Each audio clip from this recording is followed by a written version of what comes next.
You know, this movie taught me one thing. What's that? If we were stuck in the forest, I'd leave your ass behind. Good to know.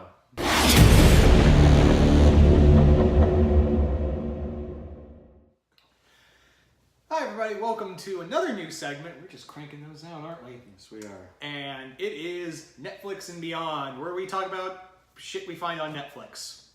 Which, we're kicking things off with a pretty interesting movie. Yeah. The Ritual. Craig, C-Dubs, you take us to the beginning. All right, so this film, horror movie, for starters, and it's actually a really unique and interesting twist.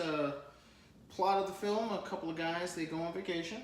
One of which is Luke. He's a party kind of guy. He doesn't want the party to end and wants to go get some more liquor. The rest of his friends kind of don't want to.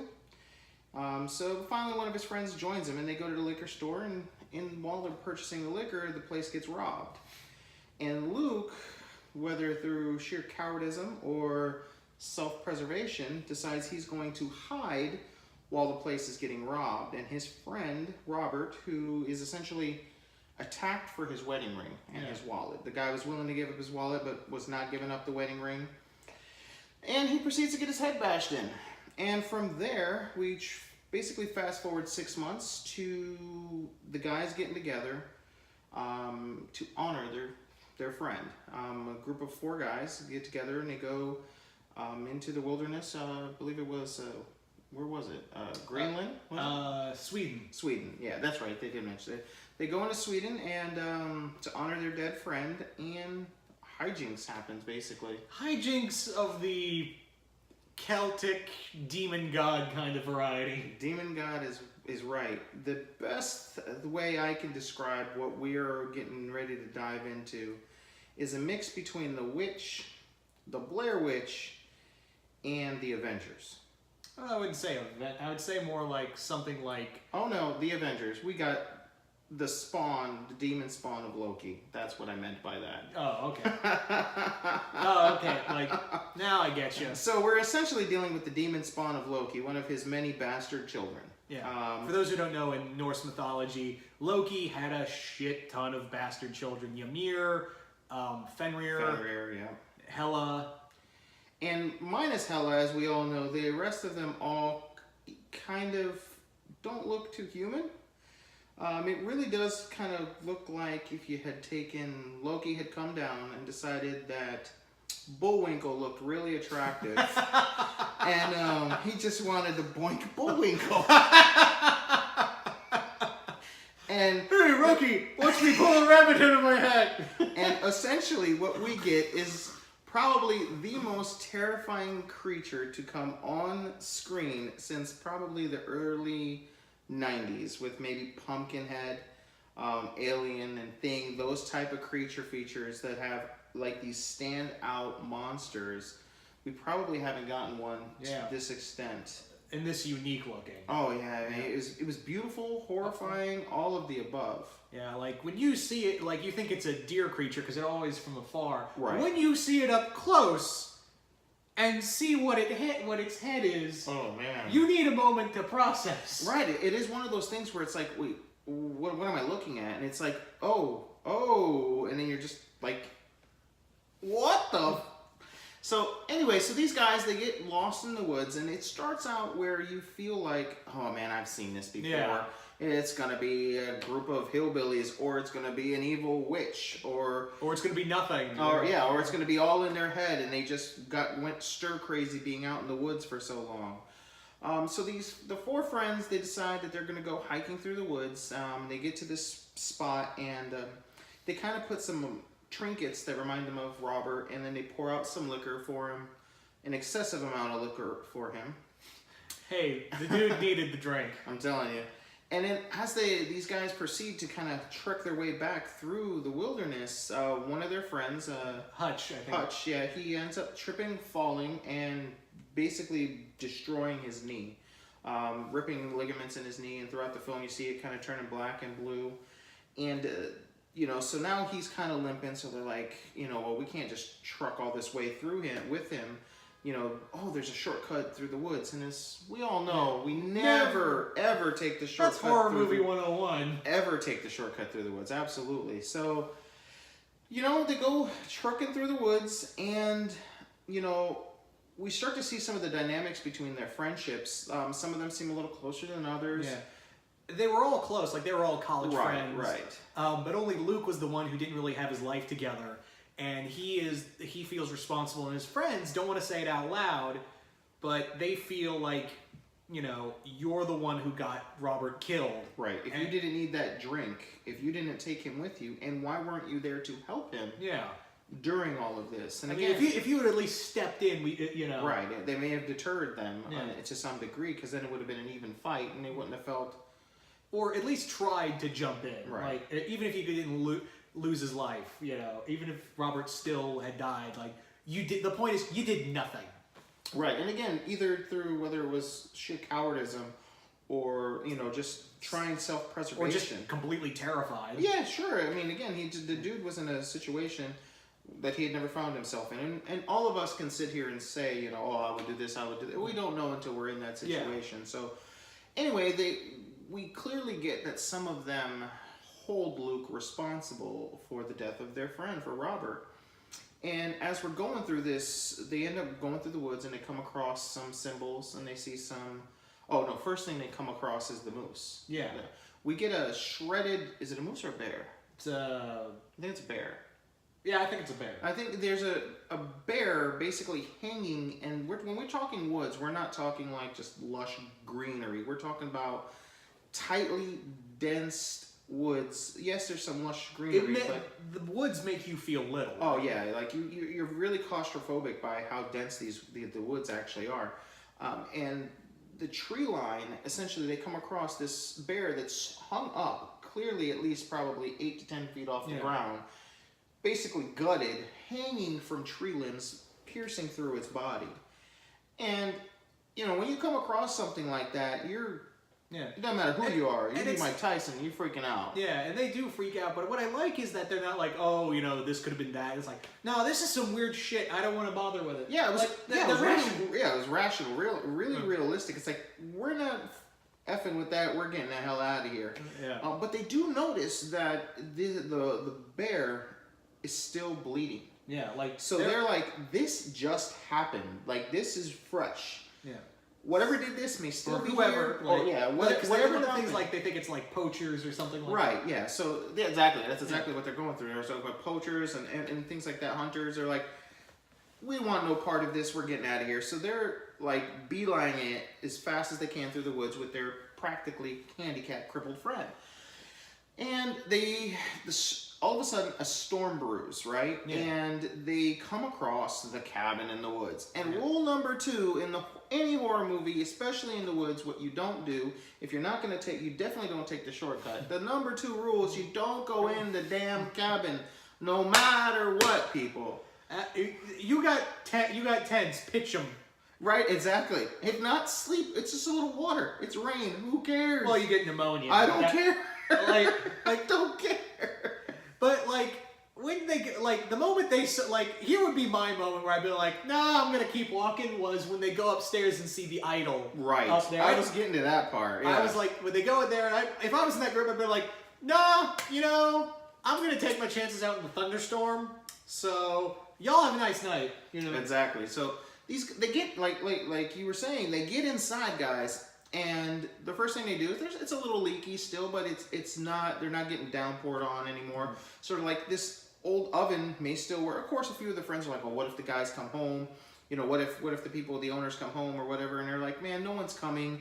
You can clearly see no one's lived in this place from the cobwebs and the dust and the dirt. And then they see a really, really old, like early 1900s rifle or something. Yeah. If I'm mistaken on the date, please don't sacrifice me, but... this really old rifle, and they're like, no one has been here for a while. There's this really old stove, and they're like, we're gonna go ahead and, you know, start a fire, get warm. Let's start breaking some wood. So one of the guys is told, hey, go check upstairs for some wood. He goes upstairs, and like you said, they find an idol upstairs. And when we say an idol, we're not talking like a little trinket. We're not talking a beautiful golden bowl. We're talking weird wicker and straw and sticks and antlers and some sort of decrepit, decaying feet. Yeah. You know, on it, and it's just it's human size, and it's huge, and it's just an altar for you to worship, and that'd have been the moment where and that's rule number 3. You see something like that, you go. That's the thing, like, and even like what I think it was Hutch or Phil, one of those characters said, "Yeah, no, let's not do this because." Right.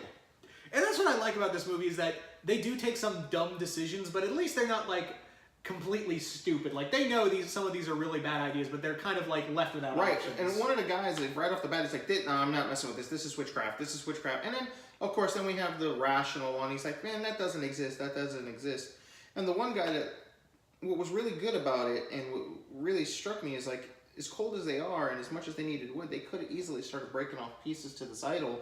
But they were so freaked out. Yeah, they were so freaked out. And everyone knows, man, it's some form of religion, clearly. You're not going to be, just hacking up a crucifix or anything like that to pump your wood or, for your fire. So they were smart enough to go, all right, we're not messing with this. We're going to go. So just a little fast forward, these guys, they end up going to sleep that night, and they all have their own individual dreams. We really only focus on Luke. But we know by the way they wake up, and I'll let him go into how they wake up here in a second, but they all have their own individual dreams, and we clearly see that Luke is terrorized by the thought of their friend dying, and he keeps on reliving and being stuck in the supermarket or the convenience store where his friend died, grabbing the bottle of liquor, and we get to see exactly what happened inside, and it just keeps rehashing and rehashing. Yeah. I really like this scene because it's him dealing with the trauma of what happened, and he hasn't, moved past it. And he does blame himself, and he knows his friends really do blame him. But they don't want to say anything, but he knows it. When everyone wakes up and you see them all equally fucked up. Right, in different ways too. Yeah, like one of them, I can't remember who it was, one of them's naked praying to the idol. Yeah, that was the worst one. Yeah. But we start off with the pissing of the pants. Yeah. One the cool suave friend, the attractive friend, if you will. Yeah, for the ladies out there, or if you like that, that's up to you as well. But the one that we know has kind of been like maybe the quarterback of the group, if you were gonna say, like he's the one that's he was the defunct leader. Right, exactly. So he completely pissed himself. Like you can tell, and then we find out later on he's kind of worried about his image because he even mentions like, I don't want to talk about it. I pissed myself, So he completely wakes up, just piss pants, and he's just like, what the hell? The the friend that hurt his knee, Hutch, was screaming because he saw his wife. I can't remember if it was he saw his wife being butchered in front of him. Yeah, he's like in night terror screams, is waking up, and he's literally eyes wide open, screaming aloud, but yet he's still sleeping. He's like, Hutch, wake up, and he's like smacking him, trying to get him up. And then we get to the poor third friend, the one from the get-go that was like, this is witchcraft. I want nothing to do with this idol. He's the guy upstairs, like you said, butt naked, praying and worshiping to this idol. And he's sleeping doing it. He's sleep praying, if you will. And that's the moment where they went, what did we do? Right. And then when they see the other path, and they instantly, they're still shook up about it. And when Hutch starts going down this path, he's like, and it's like, it's an unmarked path for a reason. And they're like, let's try the longer path, but Hutch is not having it. He's going, and they're like, and they could have gone. Right. But Hutch is already halfway gone, and they don't want to fight with him because, one, they're still freaked out. Two, they're exhausted. Three, Hutch is already... Yeah, they couldn't let their friend walk this way by himself with his and like I said, that's what I like about this, is that this movie, they're rational, but they're not like, oh, it's, oh, they're not being stupid about it. They're trying to rationalize everything. They know something's up with themselves and what's going on, but circumstances are making them do these choices. Yeah, and then there's this one, when Luke first woke up, prior to all the screaming and the praying and everything, he woke up to a mark on his chest. He essentially, in his dream, gets pierced. And he starts bleeding in his dream, and when he wakes up, he himself is outside of the cabin, and that's when he runs in to wake his friends, and that's when his other friend pees his pants and screaming and praying.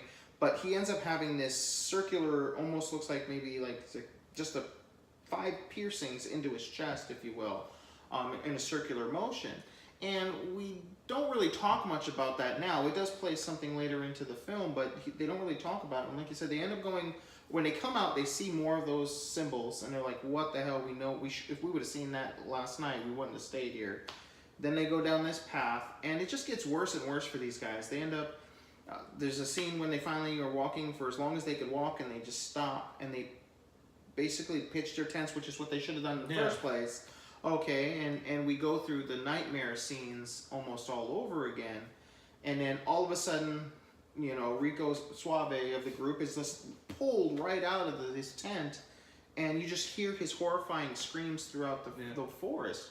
So as good friends do, and funny enough, what Luke does, you know, he's the first one to be like, I'm not letting this happen again. Right, he bolts into the woods to try and find his friend, and you know, when they find his friend, you can imagine what actually happens. Yeah. Okay, but you know, I don't want to give too much away because we haven't mentioned any spoiler territory here, but nothing.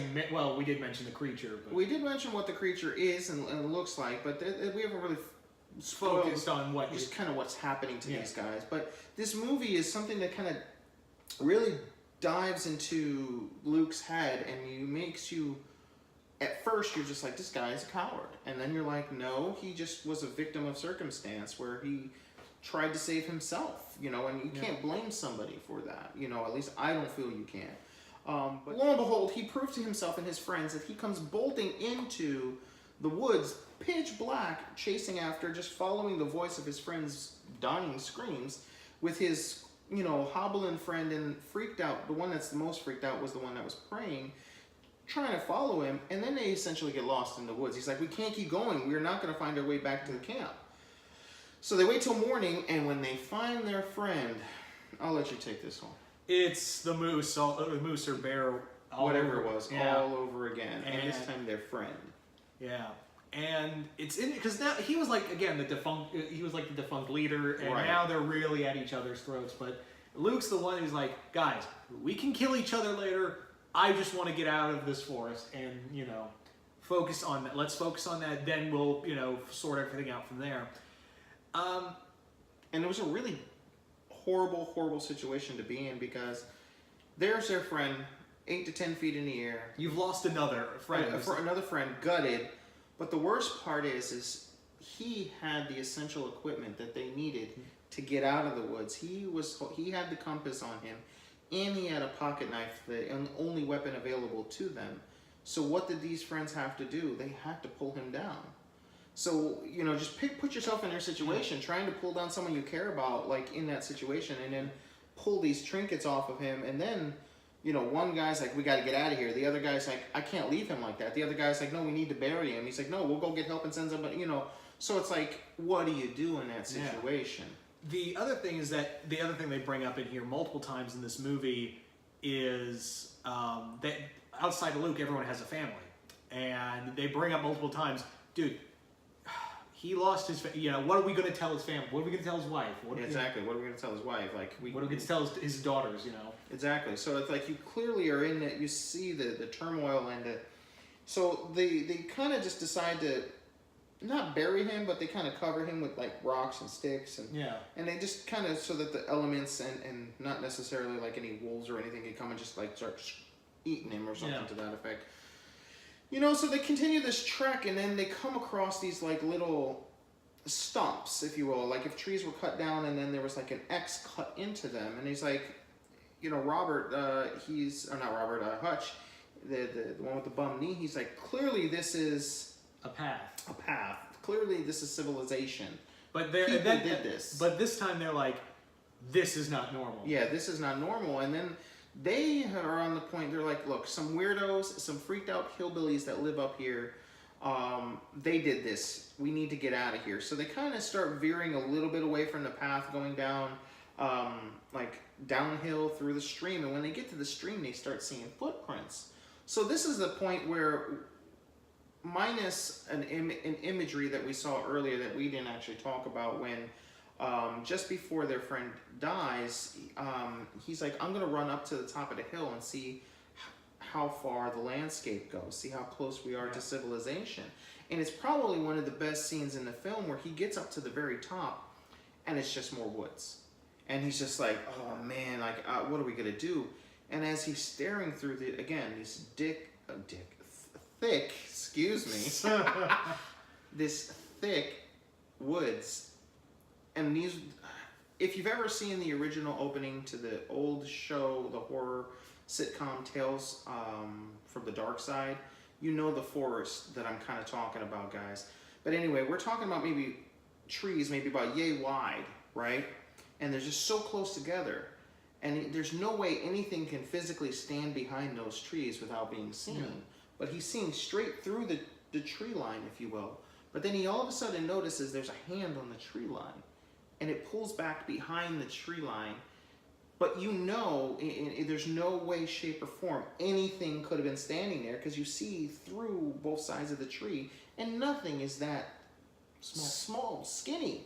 So you yourself, in your mind, once you see, and it's one of those things like you mentioned earlier, it's not necessarily so scary or jump scene, it's just that, and then all of a sudden you see it, it's like, oh my God, there was a hand there. And it just totally creeps you out, and it's one of those scenes where it's just like, it wasn't necessarily a jump scare or a terrifying moment, but when your mind and your body plays tricks on you and you see something that just can't be and you don't have an explanation, you start freaking out. So these, they get back down, and then this is when, their friend dies, and so the three of them, they've decided that, look, it's hillbillies that are doing it. And this is the part where we see the footprints, and now we're like, okay, maybe it is some sort of hillbilly. Maybe it's a witch. What the heck's going on? Yeah. Because at this point, we don't know really what it is yet. But we know it's not human. Like, right. And the other thing, like, if you've seen this movie, it's fun to go back because there are little subtle things. It's kind of like in Sinister, where you try to find the demon in the picture and all that. Right. And here it's like, try to find the god monster. Right. And he's like so well camouflaged. It's like, where's Waldo? Like, it's like literally, it's like you're looking at a scene and you don't notice anything's out of place until it moves. Yeah. And then once it moves, it's like, oh my God, it was there the whole time. It's like it's following them. It's staring right at you. Why don't you move? Type of thing. Yeah.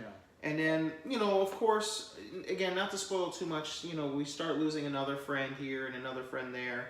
And we get to this little village. Yeah. Okay. And there's 2 survivors left.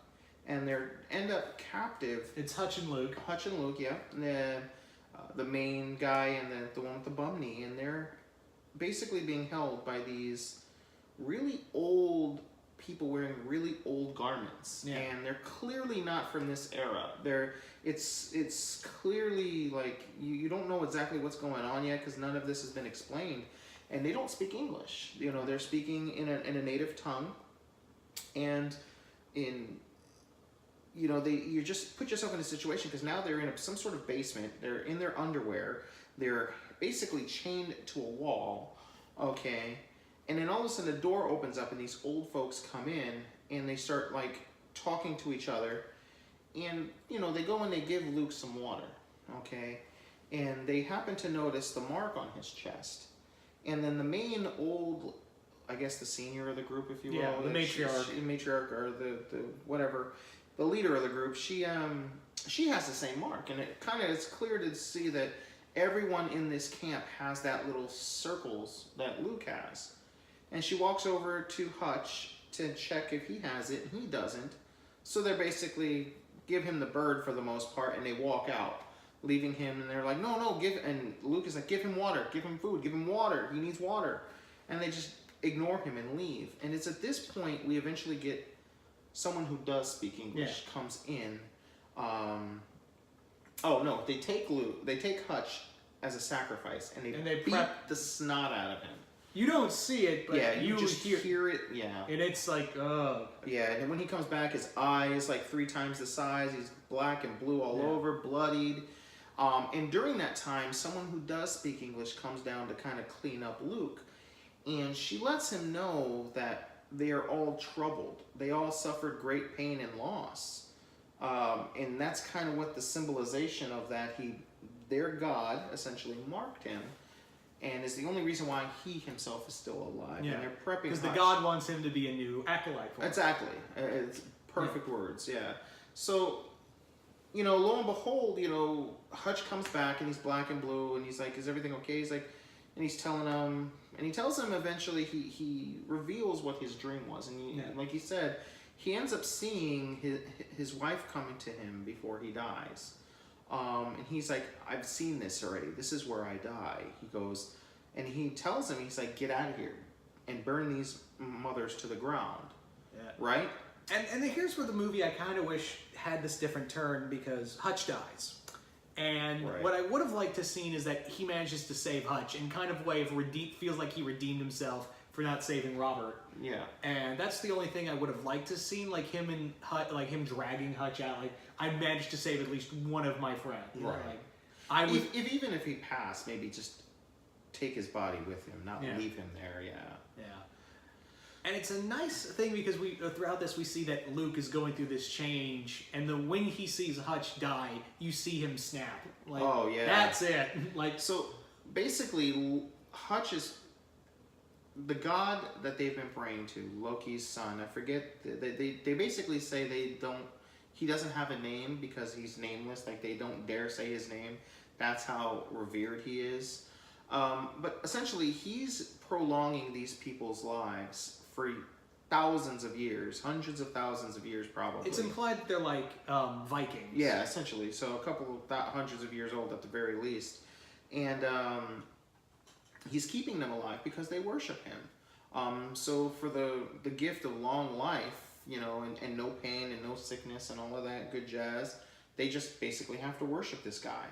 And guy, I use that term very loosely because he doesn't look like a guy whatsoever. It's a very unique design, like we talked earlier, where it's a deer, but when you see its real face... Right. It's probably, I would say, an easy 15 feet tall. Yeah. Yeah, easily. 20 at max. Yeah, and it's probably, if you think about whatever the typical cottage looks like, it's probably bottom to top the size of a cottage.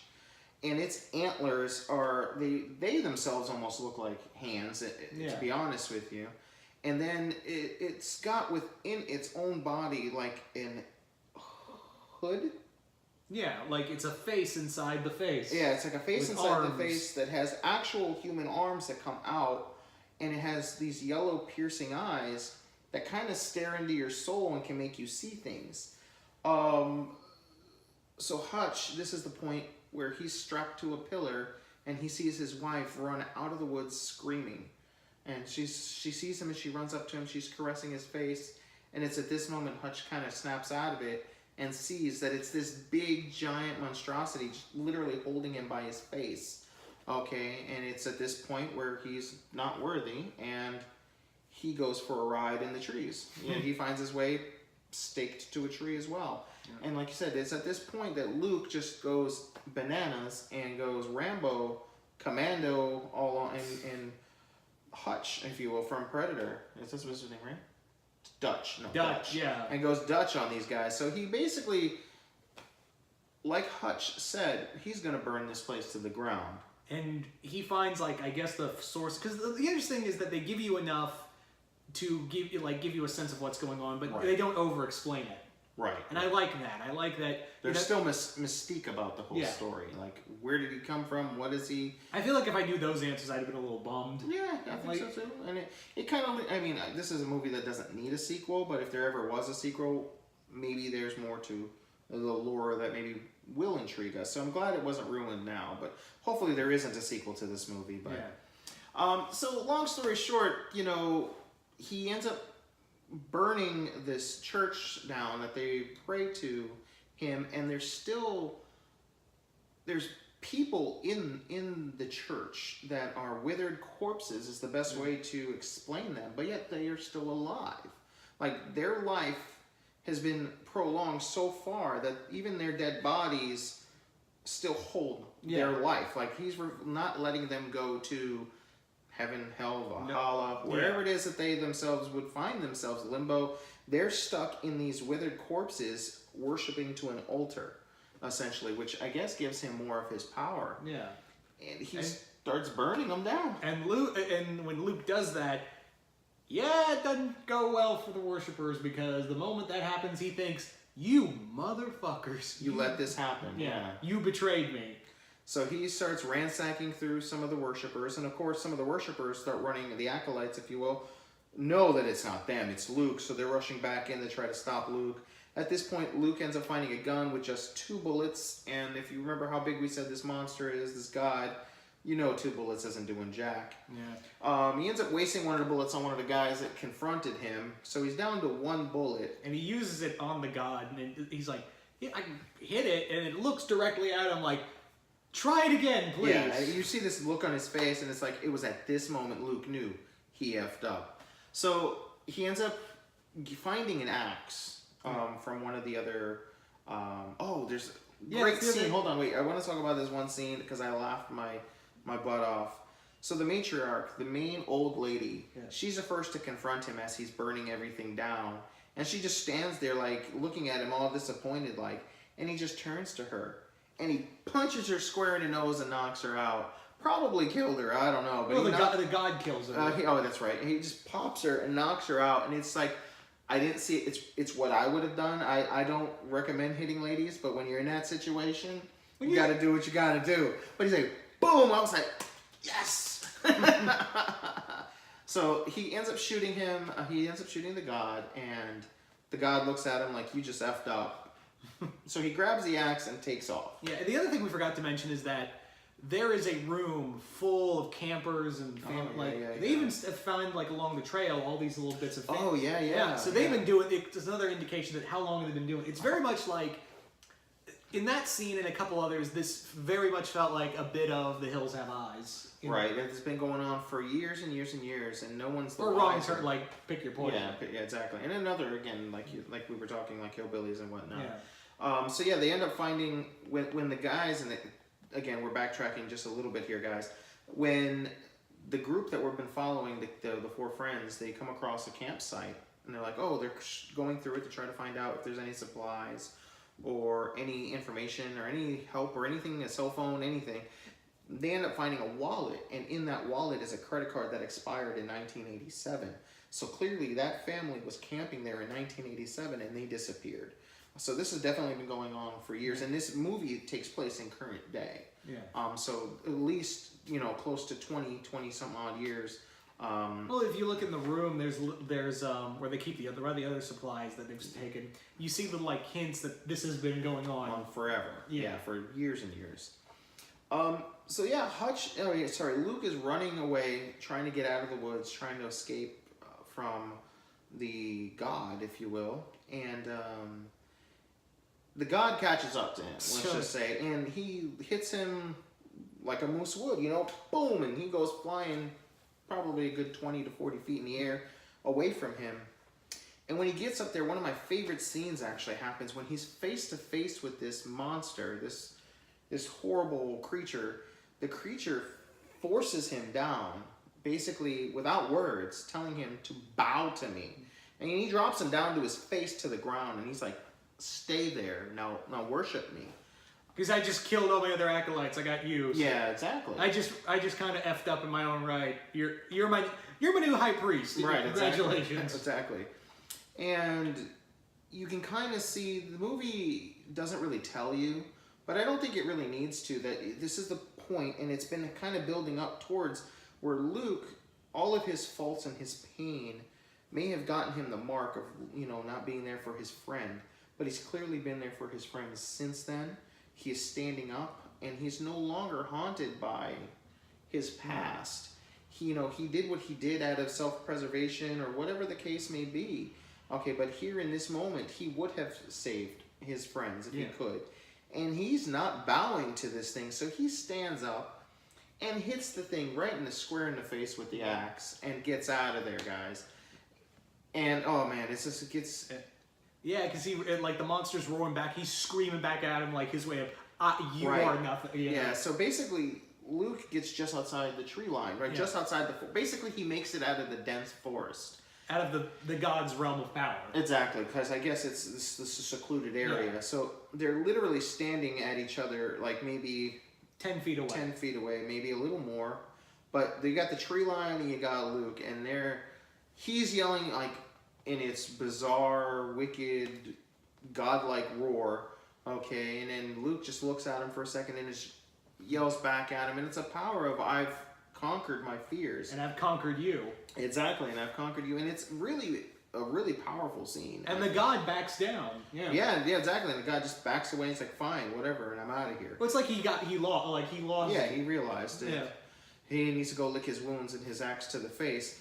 But for a Netflix film, I mean, this movie was, like, I would have gone and seen this movie in the movie theater. Yeah. I really would have. Like, I would have paid full price to go. Not like IMAX or anything, but I would have paid a full price movie, Friday night ticket, popcorn, drinks with my wife, and you, and just hung out, watched the film. It would have been a cool film. Like, it's comparable to, like, the best horror movies that we're getting out right now, I think. You know, the It's and the whole trilogy of Insidious and whatnot. Like Conjuring. Conjuring, Insidious, all of those guys are all kind of the top notch of the world right now. The thing with this movie is that this is a good sign. You know, Netflix has not had a great track record with horror films, right. But I think this is like one of the few steps they've had in the right direction. Yeah, they really. I think so too. I hope that this is a trend. I really hope that we're getting. Funny enough, unfortunately not here in the United States, but you know the movie Annihilation that just came out a couple weeks ago? The same day it was opened here, it actually was on Netflix everywhere else around the world. So companies are now going to Netflix if they think that their movie's not going to be the best or not going to make a lot or whatever the case may be. Yeah. And even though I loved Annihilation and it was good, it, in all intents and purposes, bombed at the box office because A, there wasn't enough publicity for it. B, you know, we have to deal with Black Panther the following week. There was no way it was going to make a ton of money. So, you know, it actually aired. So maybe this is something that we're going to start seeing. And I had mentioned to you there's a couple of other foreign horror movies that just appeared on there too. So maybe and hopefully that Netflix, and especially with Disney and hounding down on them right now, because they're getting ready to launch. If you don't know, Disney's getting ready to launch their own streaming service, and we all know Disney doesn't do anything minimal. They go all out. So and you're coming out with a Star Wars and live action show with Jon Favreau, and then a ton more Marvel and Disney stuff are going to show there. And with the acquisition of Fox, all of its Fox TV shows and all the past stuff, we're going to have things like we could have X-Files and we could have. Futurama and all these things showing up on there. They're going to have a really stronghold on the industry. And it's whether they come up with their own or since technically now they're the majority owner of Hulu, regardless of how it happens, their streaming service is going to be coming gun-in for Netflix. So maybe this is an area and a niche because Disney, they don't always deal with just family movies. They do make other types of movies and have other studios, but maybe this is an area. Pulp Fiction is technically a Disney movie. Yeah, absolutely. So maybe Netflix can find this niche. Maybe horror is going to be what we go to because, maybe they're going to do this, or just maybe in general, it's just going to be stream a good movie after good movie. And the other thing is that, there's also Shudder, the streaming service for horror. Yeah, which is okay. I have Shudder. It's not bad. There's a lot of I'm a child of the 80s, so a lot of 80s horror movies are on there, which is great. But I wouldn't sit here and go and say, the greatest horror movies are on there, like the most iconic horror movies are on there, which unfortunately it's not built like that. Maybe during Halloween, it's kind of like that. You get some good classics, but Shudder is really good. I don't want to discredit it by any means, and for $5 a month, you can't beat it, to be honest with you. But yeah, guys, go check this out. The Ritual on Netflix. It's out right now. Get it, watch it, let us know what you think. Tell us in the comments below. Don't forget to like, share, and subscribe the video. Click the little bell to be a part of the notification squad, guys. And until next time, see you next time in the universe.